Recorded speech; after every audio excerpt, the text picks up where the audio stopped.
Bienvenidos a Energía 21. El 15 de junio es el Día Internacional del Viento y en Argentina, la Asociación Argentina de Energía Eólica entrega un premio al hombre que considere es aquel que más se ha ocupado de la energía eólica en ese periodo, en un año. Este año ha sido premiado o distinguido como embajador del viento el diputado nacional Juan Carlos Villalonga. Estuvimos en el momento en que se le otorgaba el diploma, compartimos con la asociación, compartimos con Juan Carlos Villalonga, a quien conocemos desde hace mucho tiempo, desde aquellos momentos en que estaba en Greenpeace, y por supuesto esto es lo que vamos a compartir con usted. Ese momento que fue la excusa para hablar de la energía eólica. ¿Qué pasa con la energía eólica en la Argentina de estos días? Pero primero, ¿quién hace posible el encuentro? Presenta Energía 21, FEC, Federación de Entidades de Combustibles.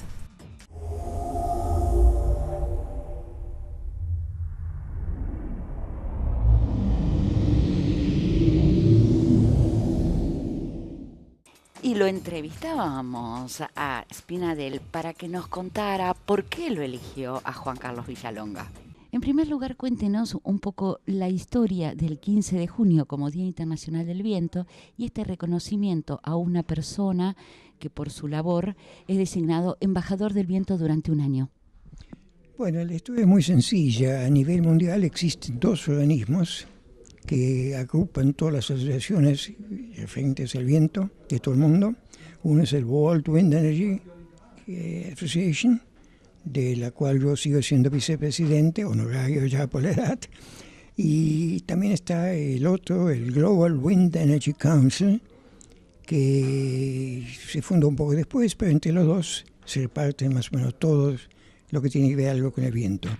El Global, y estoy muy vinculado con ellos, porque siempre pretendo que no haya dos que se luchen entre ellos, sino que se acompañen en el avance de la utilización de la energía eólica. Entonces me ha encomendado a mí hacerme cargo desde el año 2010 de la institución del Global Wind Day, el embajador, Ambassador of the Global Wind Day, del país en cuestión. Yo lo soy en forma permanente y tengo la obligación todos los años, de 15 de junio de un año al 15 de junio al otro, de presentar una persona que en el país en cuestión es digna de merecer ese premio por la labor que ha hecho en beneficio del aprovechamiento de la energía eólica en un mundo en el cual tratamos de disminuir la contaminación y tratar de que sea habitable para los nietos de nuestros nietos. Este año, por unanimidad, hemos elegido a Juan Carlos Villalonga, diputado nacional por la Ciudad de Buenos Aires, que tiene el mérito de haber sido el autor real de la primera ley referida a la energía eólica que se dictó en Argentina, conocido como Cauchuelo Blasco, redactado por la fuerza de Juan Carlos Villalonga, y que creó en la Argentina, entre todos sus pobladores, la conciencia de que el viento tiene energía, que hemos aprovechado a muchos años atrás bombeando agua en la pampa húmeda y que en la actualidad debemos aprovecharlo para ayudarnos, por un lado, a resolver la crisis energética que tenemos en el país y, por otro lado, a ayudar para que el nivel de contaminación debido al uso de las fuentes convencionales derivadas del petróleo, etcétera, ocasiona y evitar esa contaminación en la medida que el viento puede reemplazarlo. Y eso es todo. Esa es toda la introducción. Global Wind Day desde el año 2010 y este año el honor de, por unanimidad, tanto en las filas nuestras de la asociación como con el pleno apoyo de la Global Wind Energy, del Global Wind Energy Council, decidimos nombrarlo a Juan Carlos Villalonga, pues el verdadero hombre que ha creado la conciencia de la posibilidad de la utilización de la energía eólica que tanto tenemos en nuestro país para disminuir la crisis energética nuestra y para disminuir la contaminación ambiental. Eso es todo. En estos momentos en que en el contexto nacional se habla mucho de energía eólica, pero parece que los proyectos siguen demorándose y el país está necesitándolos cada día que pasa con más urgencia. Sí, lo que sucede es que durante los últimos años, en el gobierno anterior, hemos perdido todo crédito en el nivel internacional. Eso demoró la puesta en marcha del sistema, y en la actualidad también porque no está reglamentado todavía la nueva ley que nació de un proyecto de ley que se elaboraba ya bajo el gobierno anterior y que en la actualidad no tiene resuelto todavía en su reglamentación todos los puntos, lo cual significa que, como por otro lado, el ministro, que es la autoridad de aplicación, tiene el derecho de delegar las decisiones hasta nivel de subsecretario, no vemos la garantía para muchos inversores de que realmente en este momento estamos apoyando en forma decidida una licitación sin cartas ocultas y sin temores. Ese es el motivo por el cual estamos demorados. Y hay que vencer eso.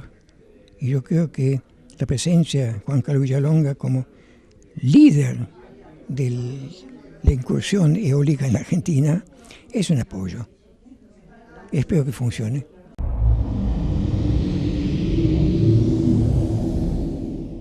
Y también tuvimos la palabra del diputado nacional Juan Carlos Villalonga, quien ha trabajado en la energía eólica, como decía Espinadel, desde hace mucho tiempo y que por ese hecho se merecía este diploma. Pero, más que hablar sobre el pasado, nos interesó su palabra. Bueno, ahora estamos acá, en este punto. ¿Qué vamos a hacer?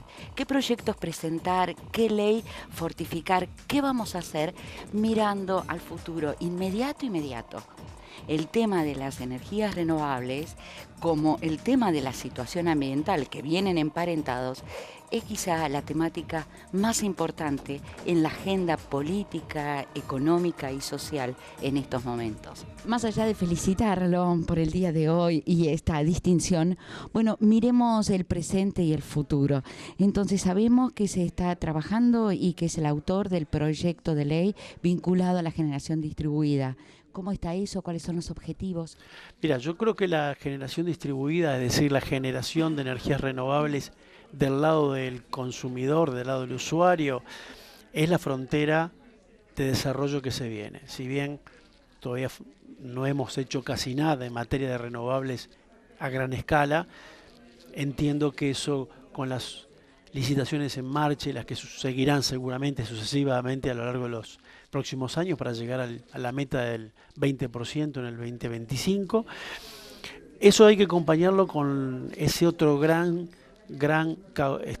caudal o potencial que es la generación distribuida. Eso es la microgeneración, la generación de energía que puede ser de enorme aporte a través de la sumatoria de la generación en pequeña y baja escala por parte de los usuarios. Usuarios que son desde el vecino familiar, la vivienda unifamiliar, hasta los pequeños usuarios como pueden ser pymes o edificios corporativos, es decir, sitios que tienen a lo mejor grandes terrazas, fachadas, aleros que pueden ser utilizados.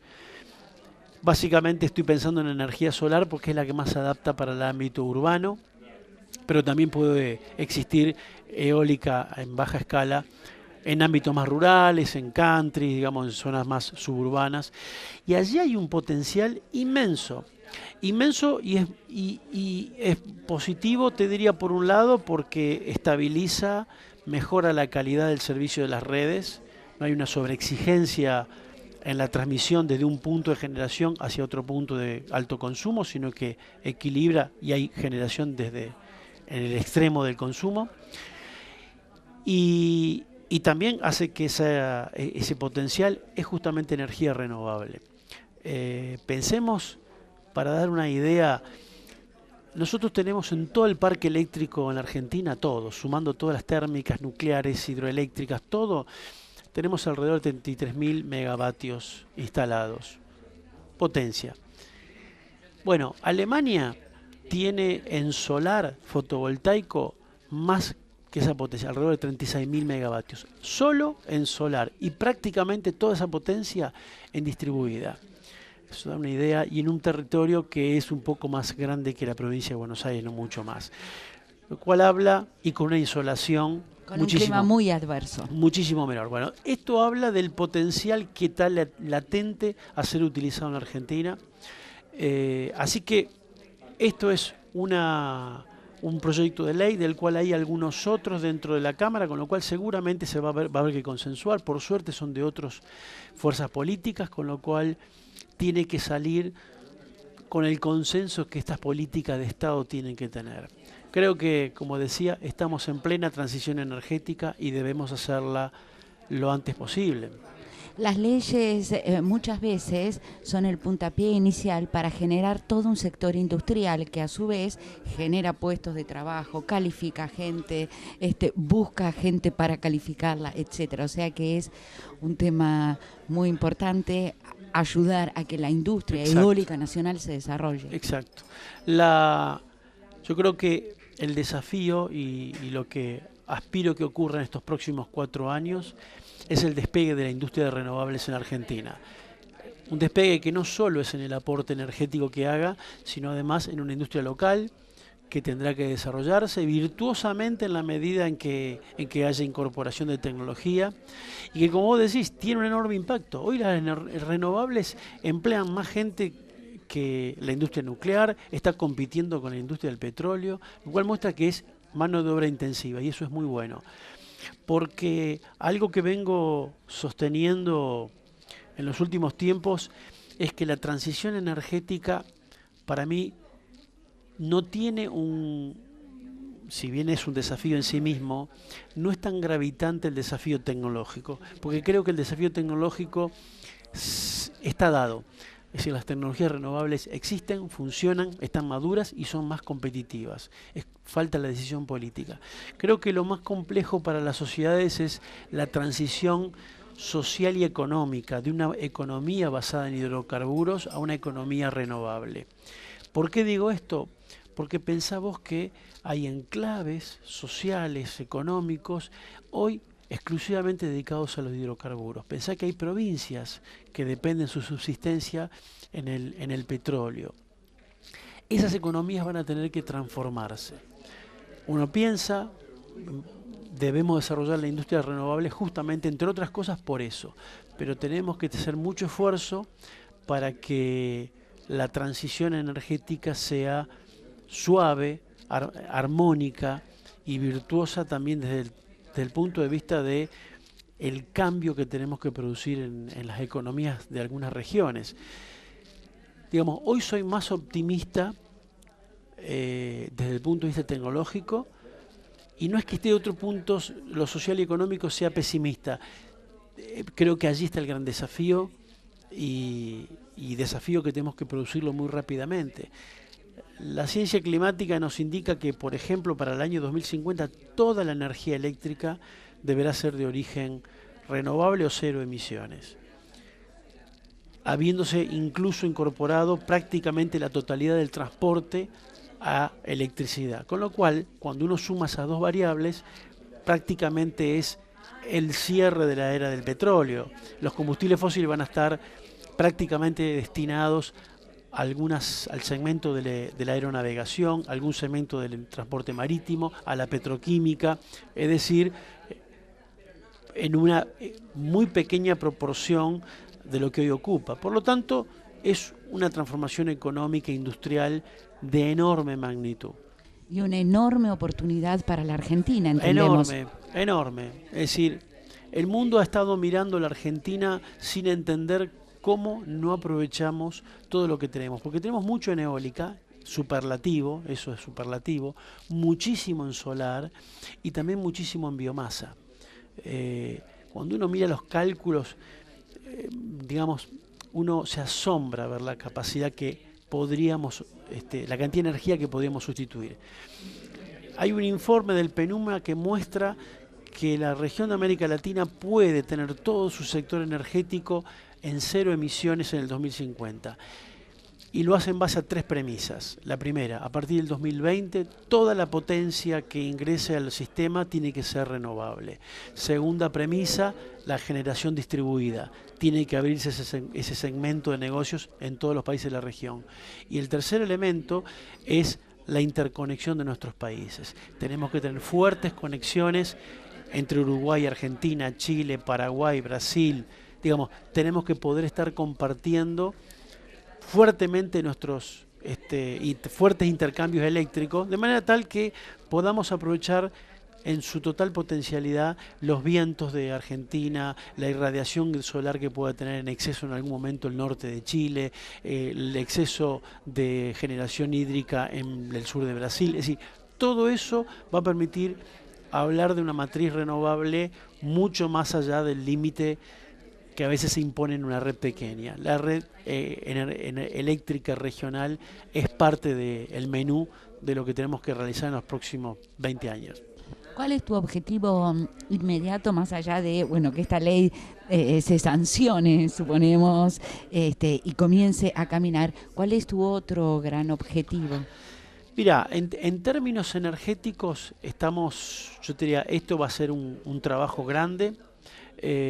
Los demás temas tienen que ver con cuestiones, residuos de agroquímicos, y hacer avanzar en la Argentina algo que estamos muy atrasados, que es lo que se llama la responsabilidad extendida del productor, que es que los fabricantes de electrónicos, de envases y de la cantidad de dispositivos que hoy quedan como residuos, los dilapidamos enterrando o quemando. Es decir, todo eso son recursos. Creo que el gran desafío del mundo, cuando uno habla de una economía verde, habla de 3 cosas, 3 patas. La primera es la que estábamos hablando antes, una economía baja en carbono, donde la respuesta es justamente las renovables. El otro gran pilar de una economía verde es el uso eficiente de los recursos, y allí está el tema de los residuos y el buen manejo de las materias primas. ¿Cómo hacemos para recircular y hacer más eficiente el uso de todo lo que extraemos de la naturaleza? Eso es una gran crisis que tenemos que enfrentar. Y el tercer elemento, la tercera pata de una economía verde es que, por supuesto, sea una economía inclusiva. Tenemos 2.000 millones de personas que no participan prácticamente de ningún beneficio de la economía global. Eso es algo que tenemos que mejorarlo, y también mejorar el sobreconsumo.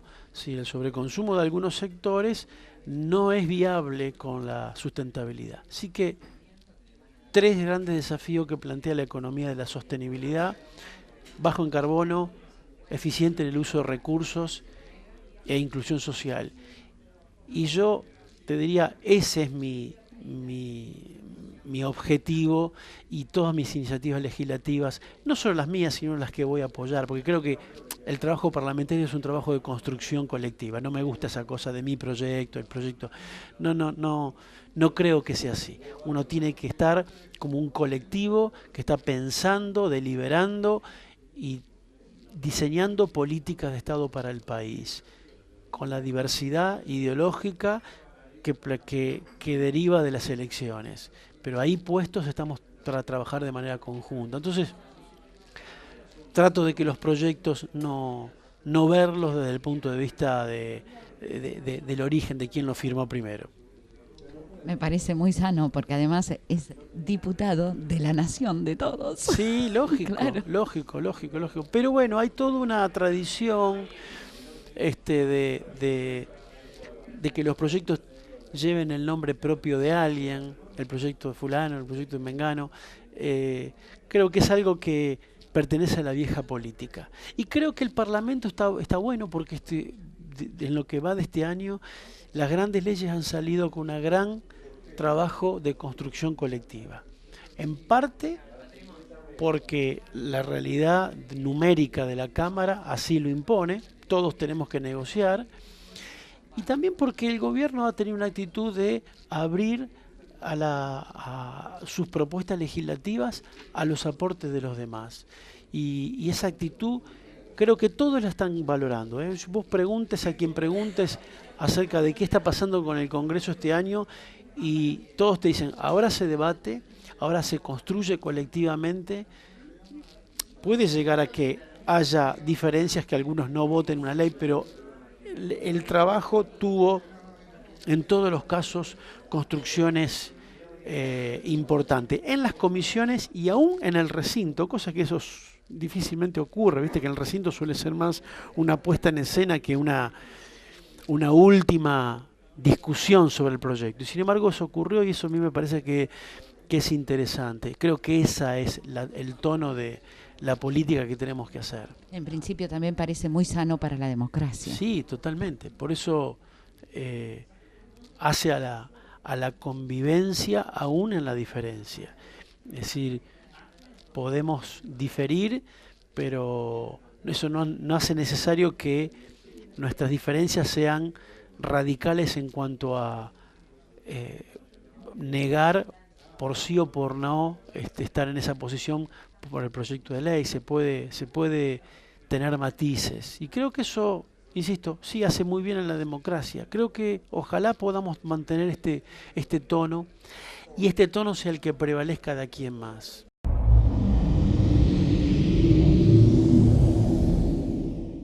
Y ahora vamos a pasar a nuestro tema en la columna energética que desarrolla el ingeniero David Cohen.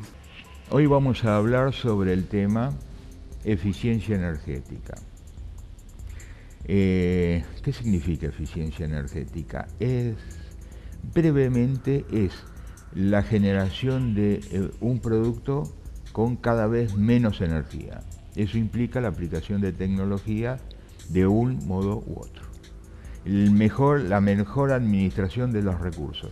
En el caso de los países, se habla, entre otros, ahí tiene distintas denominaciones, de densidad energética, es decir, cada unidad de producto bruto tiene una cantidad de una evolución en el consumo de energía. Es decir, por ejemplo, Estados Unidos, por cada punto de crecimiento del producto bruto, ellos necesitan 0,4% de crecimiento energético.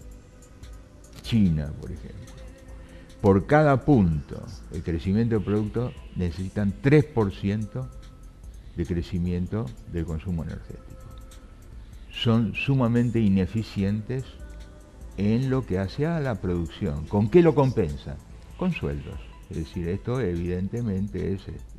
En la medida que ellos vayan evolucionando en un sentido positivo en la eficiencia energética, ellos indudablemente van a poder ir aumentando y mejorando el estándar de vida de su población en forma masiva. En el caso nuestro, por cada crecimiento de un punto del Producto Bruto, crece algo más de un punto el crecimiento de consumo energético.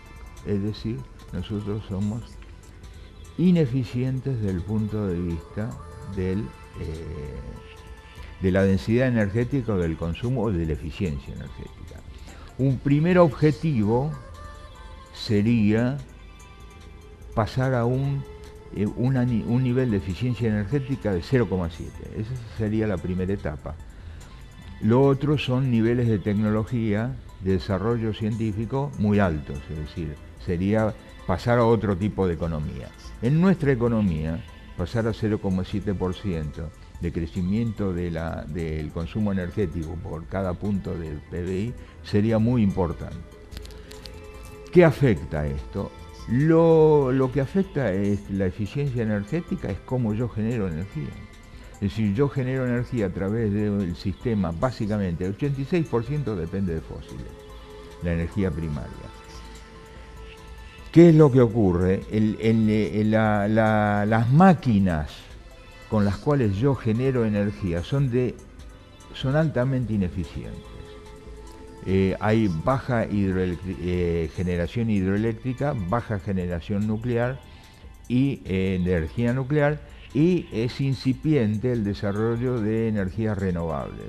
Indudablemente, para poder mejorar la eficiencia energética en nuestro país, que es clave en lo que hace al desarrollo y al costo de mantener el país en marcha, pues en definitiva es esto.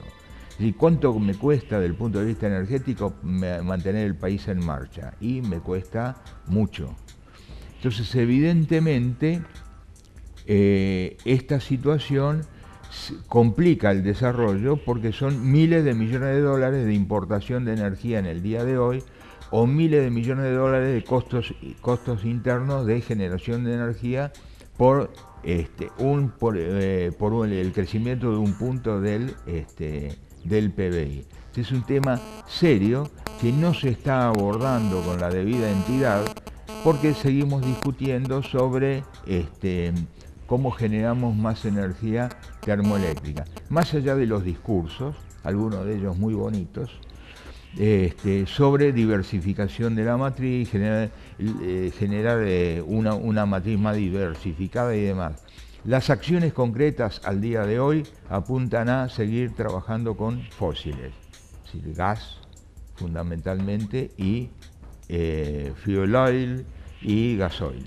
Entonces, evidentemente, para bajar el costo de energía, fundamental para mantener básicamente el sistema industrial en marcha, va a ser necesario mejorar la eficiencia energética.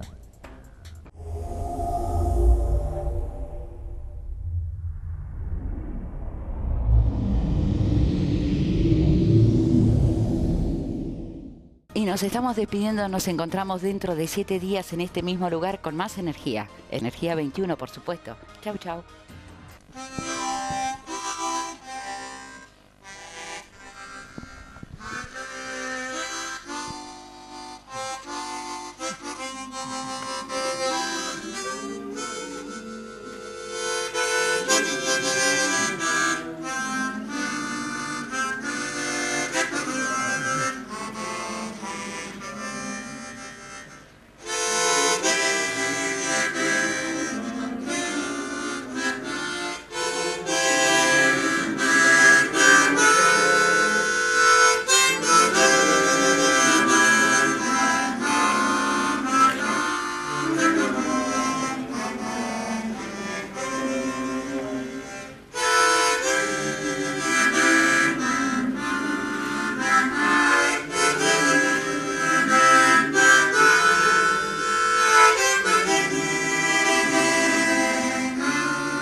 Presentó Energía 21, FEC, Federación de Entidades de Combustibles.